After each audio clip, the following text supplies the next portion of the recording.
I got new springs for the front of the car that have a little bit of weight added to them, but they're also stiffer to make the car a little sportier so it doesn't bounce so much down the road like cars did in the 60s.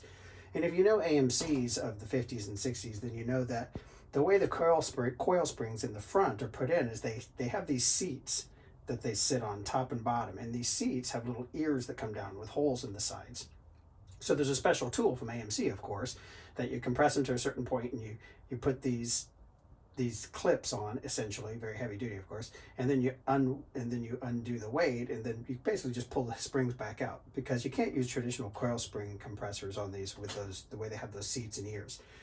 So I had to make a little custom bracket to do this, and rather than just make a bracket that would allow me to pull them out and put them back in, I don't have any kind of a way to compress or uncompress springs beyond that.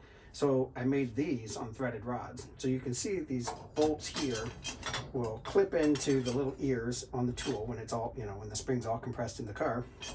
And then this will allow me to tighten it or loosen it. But then when I'm done, I can just undo this connecting bolt here, and it will uncompress the spring.